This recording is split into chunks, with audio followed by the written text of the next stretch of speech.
औज़ुबिल्लाहि बिस्मिल्लाहिर्रहमानिर्रहीम। बेटा, कल हम लोगों ने पाकिस्तान के जो सोसाइटी एंड कल्चर के साइलेंट फीचर्स को डिस्कस किया था, जिसमें मैंने आपको कुछ चीज़ें अहम बताई थी। मुझे उम्मीद है कि वो सारी चीज़ें आपको समझ आ गई होंगी। ये आपका पहला लॉन्ग टॉपिक था जो आपके रिड्यूस सिलेबस में शामिल किया गया है। तो इसके हवाले से व्हाट्सएप में देखता रहा, मुझे कोई भी ऐसा मैसेज नहीं आया जिसमें मुझे किसी स्टूडेंट ने क्वेश्चन किया हो कि सर ये चीज़ मुझे समझ नहीं आई। तो आपको क्लास में भी समझाया था।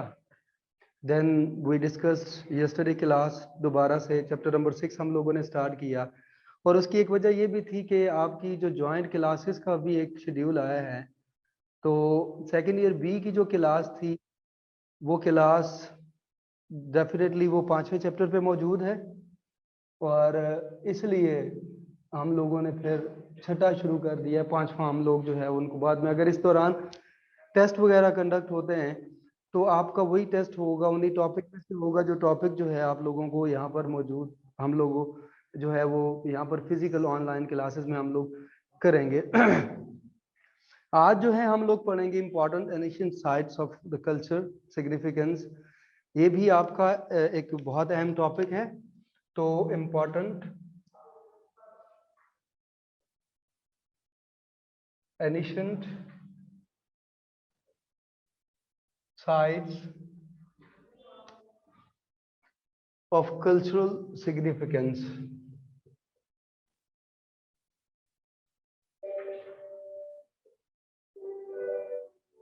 सकाफती लिहाज से जो हमारी एंशिएंट साइट्स हैं, जो हमारी कदीम इलाके हैं जो डिस्कवर हुए वक्त के साथ साथ, उनके बारे में आज डिटेल से बात करेंगे।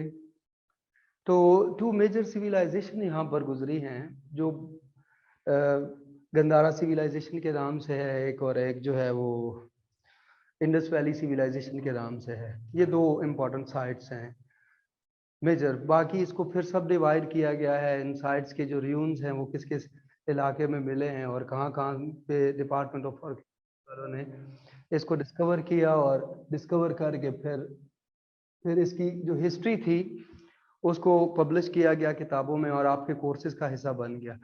इसको हम लोग 2 पार्ट्स में डिवाइड करेंगे। एक तो वो पार्ट है जो आपकी क्लास में, आपकी बुक में, जो आपकी करिकुलम टेक्स्ट बुक्स जो आपको दी गई हैं उसमें मौजूद हैं, लेकिन कुछ जो है वो एडिशनल मटेरियल होगा, वो आप लोगों ने लिख लेना है, क्योंकि यहाँ पे बहुत शॉर्ट इन्फॉर्मेशन दी गई है हर हेडिंग के अगेंस्ट। तो इसलिए हम लोग इसको डिटेल से एक्सप्लेन करेंगे। आप लोगों ने ये करना है कि अपनी नोटबुक, ठीक है, अपने पास रखनी है, पेन या पेंसिल भी अपने पास रखनी है, ताकि आप लोग उसको अच्छे तरीके से लिख सकें, ताकि बाद में आपको याद करने में आसानी हो। तो सबसे पहले हम लोग कोड डीजी के बारे में बात करेंगे। इसका पहला जो हेडिंग है वो है कोड डीजी। इसको कोड डीजी भी कहते हैं और इसका नाम कोड डीजियां भी है। 2 नाम से इसमें हम लोग एडिशन करेंगे। सबसे पहले आपकी बुक में लिखा हुआ है कि it is located in Sindh at the distance of about 24 kilometre from Khairpur. तो सबसे पहले it is located in Sindh, आपने इसको देखना है। सिंध में लोकेट करता है from 24 kilometre from Khairpur. Khairpur Khairpur से 24 किलोमीटर के फासले पर ये मौजूद है। आप अगर विजिट करना चाहें, जाना चाहें तो जा भी सकते हैं, देख भी सकते हैं। अब ये इसकी जो एक्सकेवेशन साइट्स है, इट वाज स्टार्टेड इन, यानी कि इसकी जो छानबीन का काम शुरू किया गया, इसमें आप लोगों ने ये लिखना है कि वो 1955 में इसके जो एक्सकेवेशन है और र्यून्स हैं उसको जांच पड़ताल करके उसका नाम जो है वो होना शुरू किया गया। और इसमें आप लोगों ने जो 2 और मजीद डिटेल्स लिखनी है वो लिखनी है 2600 BC, यानी कि आज से तकरीबन 4600 साल पुरानी कदीम तहजीब है ये आप लिखेंगे, ये आपकी बुक में मौजूद हैं। First authentic information about the pre Harappa settlement, ठीक है, द इंडस वैली सिविलाइजेशन। और ये इसमें आप लोगों ने जो एडिशनल चीजें इसमें शामिल करनी है वो ये करनी है कि कोड डीजी जो है वो 3 जगहों पर कंप्राइज है। एक झंग में, ठीक है, इस यून्स हैं, सरायखोला है, झंग को 1 कहते हैं, झंग झंग 1 और सराय खोला ये मौजूद है। ठीक है जी। तो इसमें बेटा आप लोगों ने ये एडिशनल है, ठीक है, जंग 1 और सरायखोला 2 के नाम से आप इसको ऐड करेंगे। और इसके एक्सकवेशन या रियून्स के हवाले से जब आप लोग डिस्कस करेंगे तो इसमें जो मौजूद हैं, जो रियून्स वहां पर निकले हैं उसमें डिशेस हैं। डिशेस के अलावा आप देखेंगे कि इसमें टेराकोटा बैंगल्स जो है वो मिली हैं।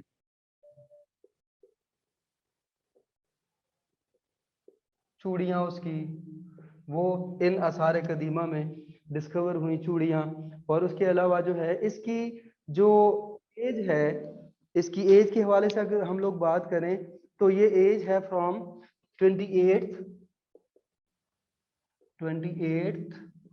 सेंचुरी से लेके 26 सेंचुरी बीसी।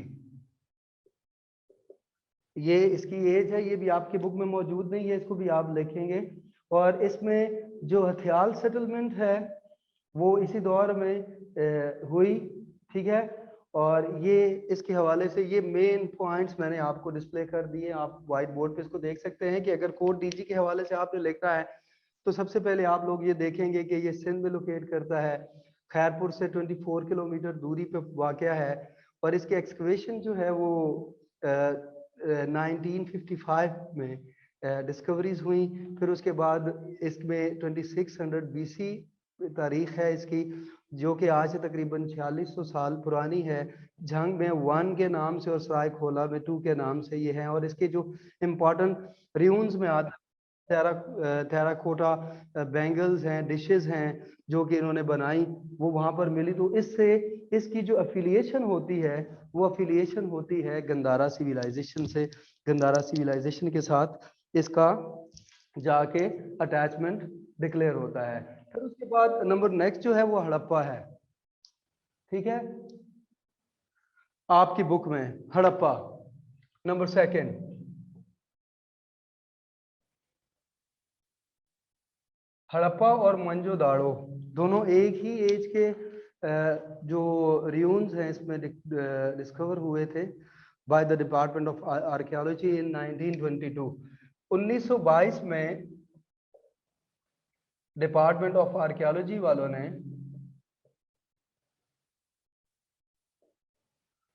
इसकी खुदाई की और उस दौरान जो है इनको रियून्स मिले 1922 में। इसको मेंशन करना है, ये आपकी बुक में नहीं है। और इसमें ये अर्ली सेटलमेंट है इंसान की, ठीक है, इसको आप हवाला देंगे अर्ली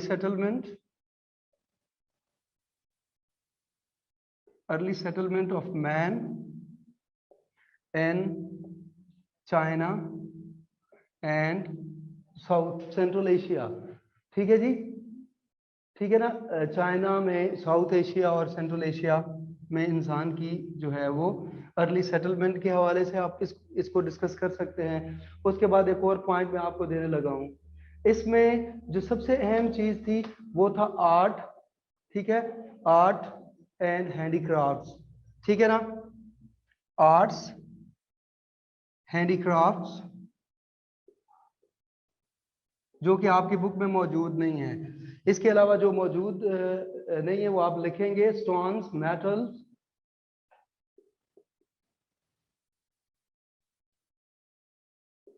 इसके अलावा मोनूमेंट्स, वो भी इसमें से डिस्कवरी के दौरान निकाली गई हैं। पोट्री, ठीक है, और पोट्री एंड फिगर इलस्ट्रेट।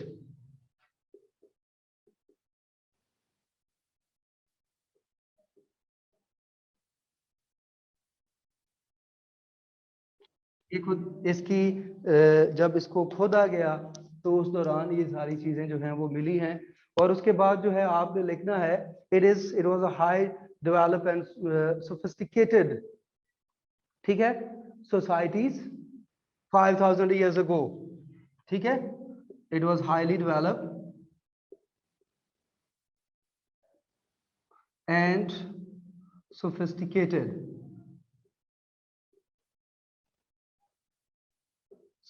ठीक है, अर्बन सोसाइटी जो कि यहाँ पे मौजूद हैं। उसके बाद जो है इसको दो एरियाज में या दो एराज में डिवाइड किया गया है। एक है प्री हड़प्पा। अब प्री हड़प्पा में जो ड्यूरेशन है वो दी गई है, ये है 2900 से लेके 1700 BC, बिफोर क्रिश्चियनिटी। ये इसका प्री दौर था। ठीक है, प्री हड़प्पा जो है वो शुरू हुआ 2900 से लेके 1700 BC तक। फिर उसके बाद जो है पोस्ट हड़प्पा आता है, सेकंड इसका।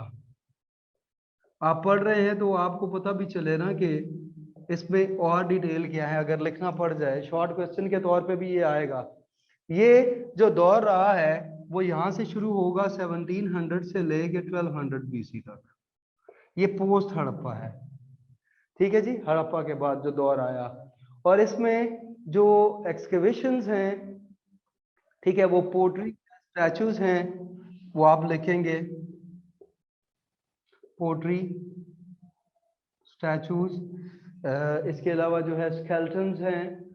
ठीक है, और इसमें जो ये कहा जाता है कि जो मुख्तलिफ दौर में मुख्तलिफ लोगों ने इसके बारे में रिसर्च किया कि कितने लोग यहाँ पर सेटल हुए थे, तो इसमें तकरीबन मोर देन 700 सेटलमेंट्स हुई हैं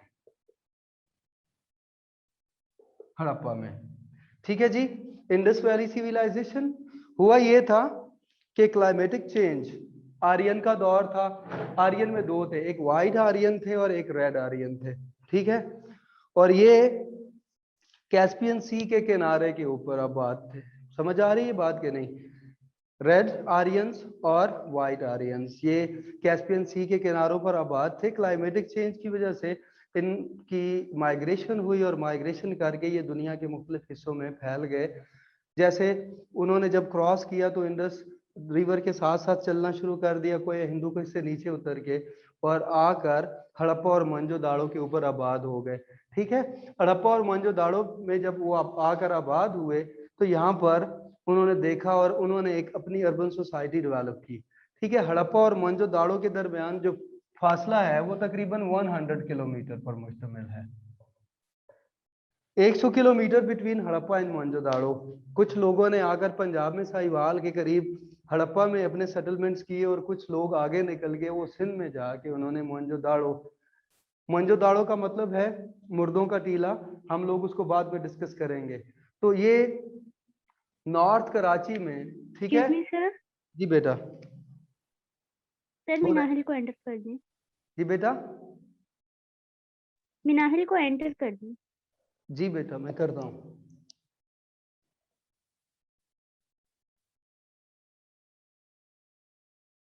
अच्छा बेटा, ये डीजी और हड़प्पा हम लोगों ने डिस्कस किया। हड़प्पा में कुछ और भी हैं कि इसमें हड़प्पा में आप लोग लिखेंगे कि वहाँ पर जो 700 सेटलमेंट्स हुई हैं उस वक्त उन लोगों की जो तादाद थी, जो पॉपुलेशन वहाँ पर आके आबाद हुई, वो तकरीबन 40,000 पीपल थे। ठीक है, 40,000 ये 40,000 लोग यहाँ पर आके सेटल हुए and they were highly developed and they made the highly developed civilisation on Harappa areas. ठीक है, और इसमें जो सिविक फैसिलिटीज थी उन्होंने लोगों को फैसिलिटेट किया, वो भी बहुत एडिशनल जो उनकी रिक्वायरमेंट थी, यानी कि they have achieved the modern way of living of the people. जो उन्होंने स्ट्रीट्स बनाई, एलेस बनाए, ठीक है, उसके अलावा जो साइटडल्स बनाए, वो सारी चीजें यहाँ पर आप लिखेंगे। स्ट्रीट्स हैं, ठीक है, आप वेल डेवलप्ड अर्बन सिविलाइजेशन में आप देखेंगे स्ट्रीट्स, ठीक है, साइटडल्स,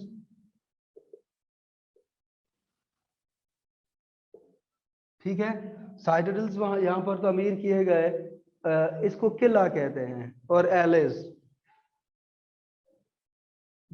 ठीक है, और एलेज यहाँ पर भी, एले कहते हैं पटड़ी को, ये यहाँ पर तामीर की गई इसके साथ साथ। ठीक है, उसके बाद जो है जो सिविल लाइफ थी यहाँ पर, वो बहुत ज्यादा एक प्रॉपर ड्रेनेज सिस्टम यहाँ पर मौजूद था। ठीक है, ताकि और बड़ी बड़ी दीवारें, दीवारें जो बुलंद थी वो तकरीबन 6 मीटर, ठीक है, 6 मीटर बुलंद दीवारें थी, ताकि दुश्मन को, जो इन्वेडर्स जितने भी थे, उनको दूर से आता देखकर एक डिफेंसिव पॉलिसीज को अडॉप्ट किया जा सके। ये भी, और ये एक बिल्डिंग और टाइपोलॉजी, इसके अलावा जो है कंस्ट्रक्शन हुई इसके दौरान, और इसकी प्रिजर्वेशन जो है और सेटलमेंट जो है, उसके लिए कुछ जो इंटरनेशनल लेवल के आर्कियोलॉजिस्ट हैं वो इसके बारे में वेल ऑर्गेनाइज तरीके से वो इस पर सर्च कर रहे हैं, ताकि देखा जाए कि ये कितनी साइंटिफिकली और कितनी जो है वो अहम कंस्ट्रक्शन इसके इस दौरान हुई।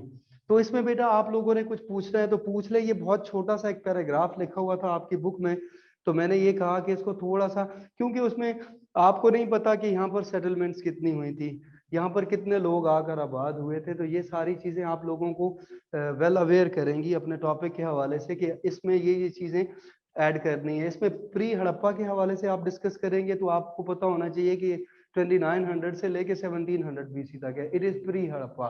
और प्री हड़प्पा के बाद पोस्ट हड़प्पा जो इनका दौर शुरू होता है वो 1700 बीसी से लेके 1200 बीसी तक है। ये नई चीजें हैं, इनको आप जो है वो अच्छे तरीके से देख लें एक दफा। और आपके डेफिनेटली मोबाइल फोन के ऊपर इसकी जब वीडियो डाउनलोड होगी तो उसके ऊपर आप जो है, आपके पास ऑप्शन होता है, आप इसको एक स्क्रीन शॉट भी इसका ले सकते हैं, ताकि आपको पता चल जाए कि कौन कौन सी चीजें जो है वो न्यू ऐड की है सर पे। इसके बाद नेक्स्ट जो है वो मोहनजोदाड़ो को डिस्कस करेंगे। मोहनजोदाड़ो, उर्दू में इसे कहते हैं मुर्दों का टीला। मुर्दों का टीला, टीला कहते हैं, टीला पंजाबी जुबान का भी लफ्ज है। अक्सर आपने एक प्लेन सरफेस देखी है जमीन की, वो जमीन जब थोड़ी सी ऊपर होती है, रेस होती है, तो उसको टीला कहा जाता है।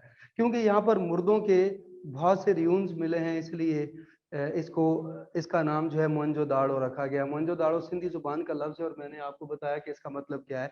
इसको मुर्दों का टीला कहा जाता है। It was a great similarity between Harappa and Mohenjodaro. और इसके जो स्केल्टन्स हैं, एक नई चीज में आप ऐड करेंगे वो 1982 में जब एक ब्रिज कंस्ट्रक्ट कर रहे थे, एक ब्रिज कंस्ट्रक्शन का काम हो रहा था, तो इस कंस्ट्रक्शन के दौरान, एक पुल की तामीर के दौरान जो है लेबर्स ने इसके कुछ रियून्स जो है, मेन रियून्स जो है वो कलेक्ट किए। ठीक है, और जो कि मोहनजोदाड़ो के अराउंड, इसके इर्द गिर्द जो है वो फैले हुए थे। उसके बाद जो है it was uncovered and human skeleton, और इसके अलावा जो है pre historic period in the north and south direction में। आपको डायरेक्शन का भी पता होना चाहिए, ये जहाँ पर तमीरात हो रही थी ये नॉर्थ और साउथ एरिया था। नॉर्थ और साउथ एरिया में लेबर ने इसको अनकवर किया। ठीक है, uncovered by the labor during the digging and construction of the bridge, ठीक है, around the मोहनजोदाड़ो। और इसमें जो निकले हैं वो ह्यूमन स्केलेटन है।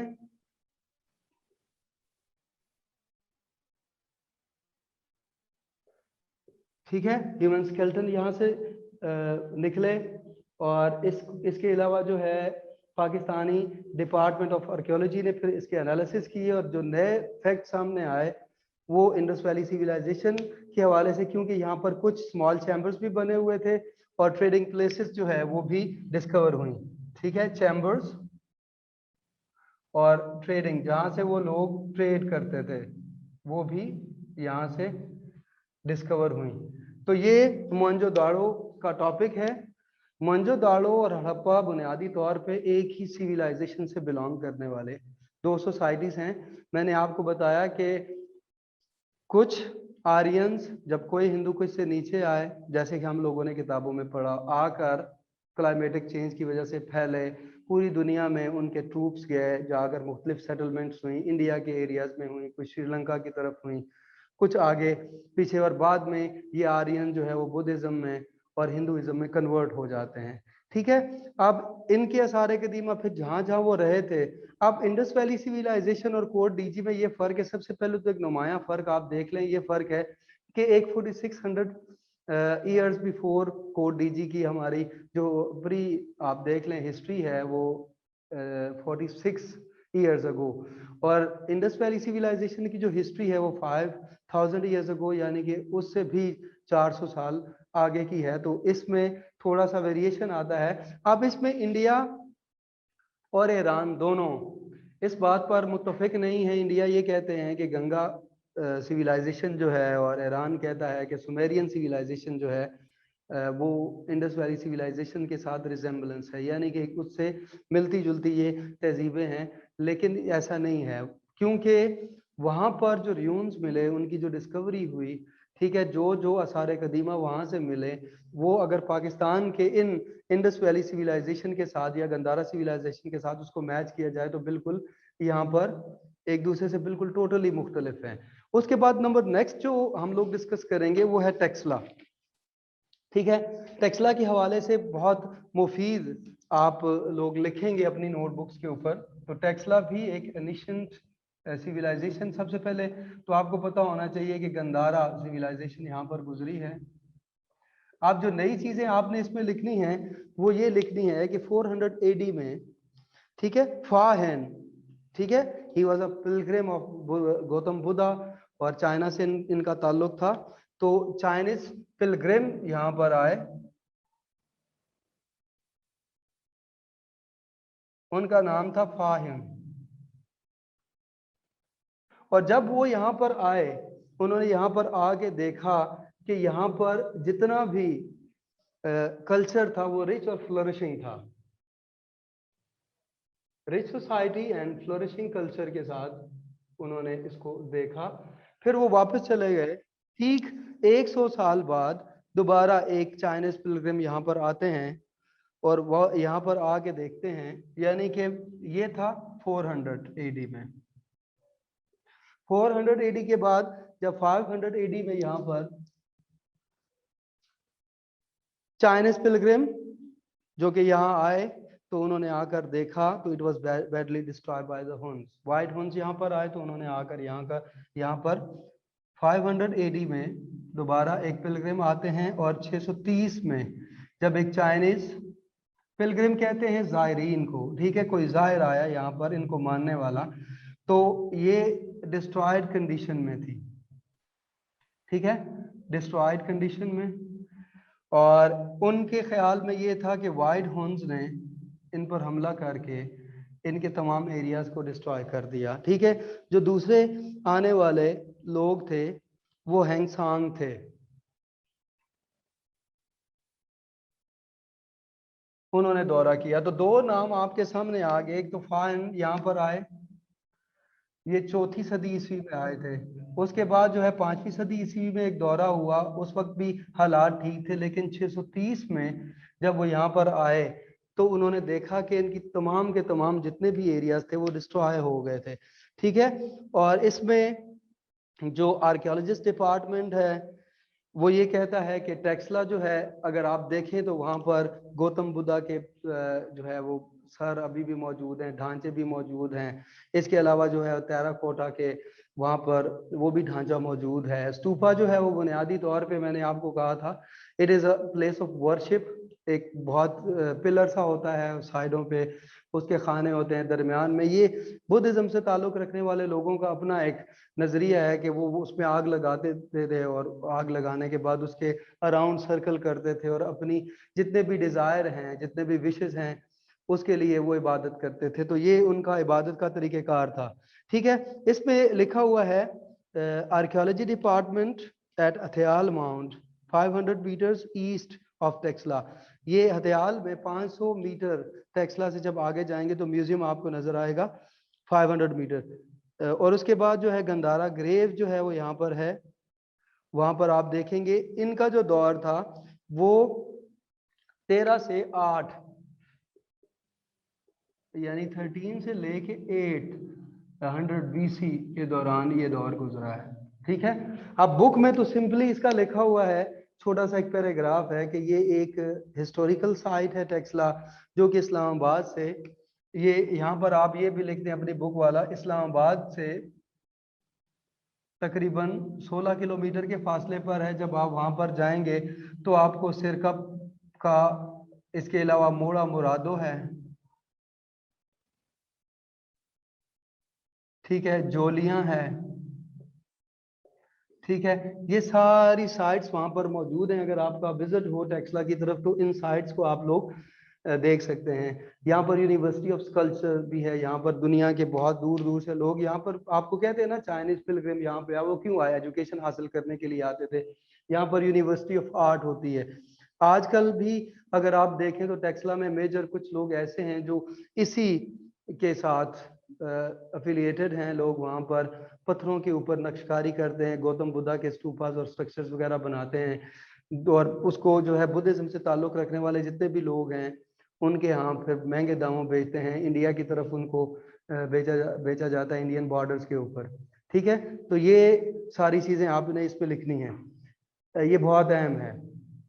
आप कोड डीजी, अब ये आगे अगर तवील थोड़ा सा हम इसको आगे देखें, इसको प्रोलॉन्ग करें तो सवाद की तरफ भी इन्हीं जो बुद्धिस्ट इस सिविलाइजेशन से ताल्लुक रखने वाले लोग थे, तो ये कॉर्नर जाके सवाद के साथ टच हुआ। ठीक है, सवाद को मैंने आपको बताया था कि सवाद को it was called Ora in the previous time because there were a great and attractive garden are located in the different side of Swat. तो सवात में बहुत से गार्डन्स मौजूद थे। आज से 1000 साल पहले सवात में जब महमूद ऑफ गजदा ने हमला किया तो उन्होंने आगे सारे गार्डन को डिस्ट्रॉय कर दिया था, और सवात जो है अभी भी उसके सारे कदीमा यहाँ पर मौजूद हैं। ठीक है, ये आपका नेक्स्ट है। उसके बाद जो है वो भिरमाउंड है, भिरमाउंड साइट। लेकिन टेक्सला अभी ख़त्म नहीं हुआ हमारा, इसमें टेराकोटा जो है उसका फॉर्मल एक फिगर, और इसमें जो है वो वैरायटी ऑफ स्टोन्स, यानी पत्थर के ऊपर नक्शकारी करने का हुनर इन लोगों को बहुत वाज़ेह तौर पे आता था। तो बेटा आज क्योंकि नेक्स्ट जो है भिरमाउंड एक लंबा टॉपिक है, इसको कल हम लोग इंशाल्लाह डिस्कस करेंगे। तो आप लोगों ने आज पढ़ा जो वो कोड डीजी के हवाले से हम लोगों ने डिस्कस किया, इसके अलावा हम लोगों ने हड़प्पा के हवाले से डिस्कस किया, मोहनजोदाड़ो के हवाले से डिस्कस किया, और टेक्सला के हवाले से हम लोगों ने डिस्कस किया। ये 4 इंपॉर्टेंट साइट्स हैं, 3-4 जो हम लोगों ने आज डिस्कस की हैं। सवाद का भी हमने थोड़ा सा इंट्रोडक्शन किया कि सवाद में क्या क्या है और क्या क्या नहीं है।